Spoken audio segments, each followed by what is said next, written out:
Hello, Scorpio. I want to congratulate you because the phrase that I heard for this reading of August 4th was braving the unfamiliar.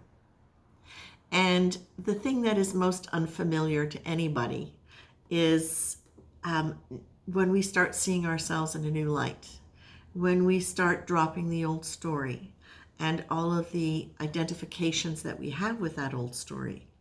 And typically, pretty much any sign is going to anchor into what their personality structure is as a way to feel stable in the world, because our ego is our interface with the world around us. So when we come to changing some of those things, it can be really tricky letting them go because most of them are about keeping us safe. What I'm seeing with this, Scorpio, is that for those of you who've done the work or are in the process of doing the work to identify aspects of the old story that have been holding you back from a richer existence in the world. And that for me includes abundance of love, ability to create abundance of any kind, whether it's in relationship, finance, creativity, whatever, that some of you have experienced. While you can be very successful in some areas, you're not as fulfilled with it as you would like to be in other areas of your life or within that thing that you already manifested. So what I'm seeing now here is, again, bravery in facing the unfamiliar. For me, this is getting to know a new you beyond the old story, beyond the drama, beyond the heavy emotions that have often gone along with the idea of protecting self. And of course, all of the old traumas from our youth, from childhood, that have created certain expectations of this drama, right?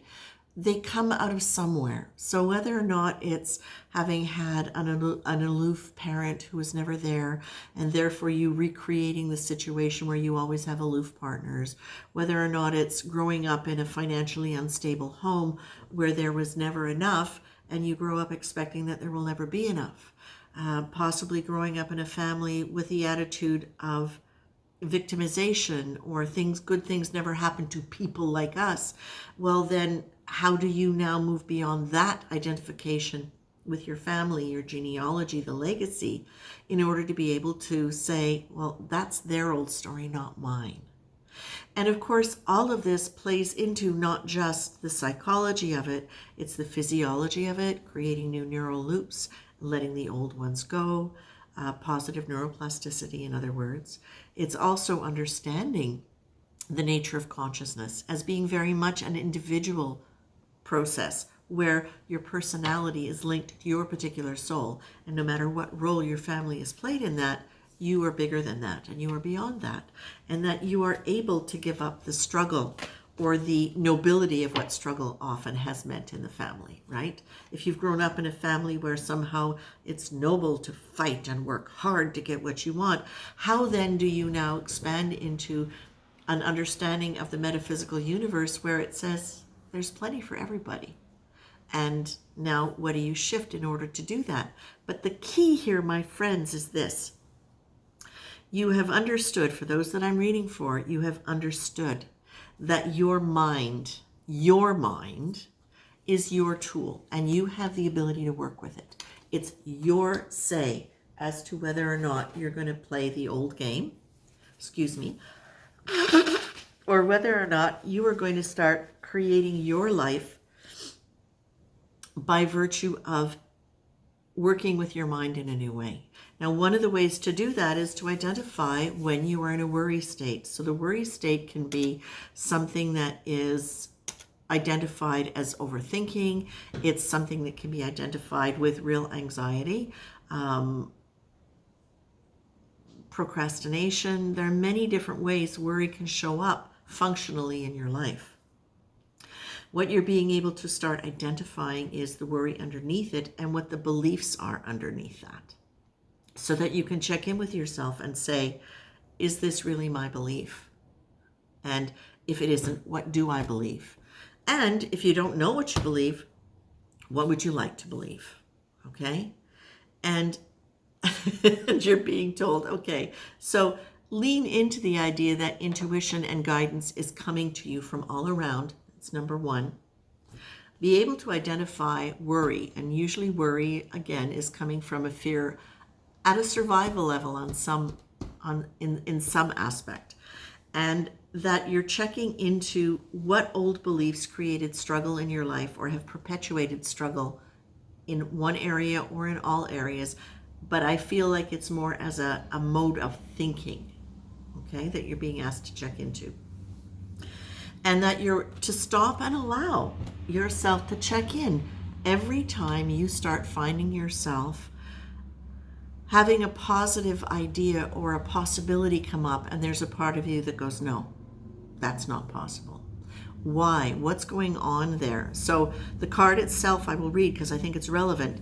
Today, notice every time you find a positive thought or dream interrupted with sneaky thoughts that tell you it's too good to be true or something similar to that. Stop. Instead, tell your mind that it's at least a possibility, however slight it seems. Just for today, negative self-thought is not part of the experiment. Give yourself permission to dream and think in positive terms without censoring yourself. I'm holding that card up in case you want to take a screenshot because it's really important for you. And what you've got is the mind. That's the first card that came up for you. The mind is not only the tool with which we interpret the world around us. The mind is the great cosmic cookie cutter which manifests our world according to its shape and the ingredients we put into it. Okay? So you're being told here, this is how you work with it. This is how you brave the unfamiliar. This is how you start getting to know yourself at a deeper level and identifying what thoughts, what attitudes, what behaviors are worthy of being discarded, let go, changed. Okay? And that it's being suggested like only one thing at a time. We know, Scorpio, you have an ability to do a lot and get a lot accomplished. And the tendency is to want to really, really do that in a big way. And that also you have a tendency to really want to understand all of the detail. That can pull you out of moving forward. If you get too, well, that's another way that worry shows up, okay? And remember that worry is often a way that your system has kept you from moving forward because it has felt unsafe. Now, however, you understand that it is safe and you are being encouraged, slow down, do only one thing at a time. Allow this to be an organic process for yourself just by taking what comes next and by staying out of that sense of struggle and worry and chaos, and by really understanding that you're learning how to negotiate and work with your mind. You can slow down and trust that it's going to take you at the rate that's relevant for you. You don't have to push hard, okay? You've got the intention, you've set the intention, you know what you'd like, or at least you know what you don't want. That's just as powerful. So allow yourself to flow with this and realize that you're being reminded here. Your mind and your ability to create is super powerful, and that you can let go of the old story and the old struggle. One thing at a time. Go with the flow. You've got the support to do it because you've also got the intuition card. Think of the world around you, energy, people, places, things as being in conversation with you. Be on the lookout for messages and synchronicities.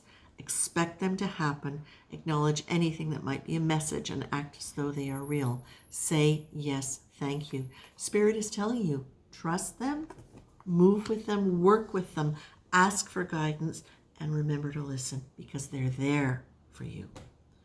Now what they're telling you is this is how you apply all of this to your own mind. Take care, Scorpios.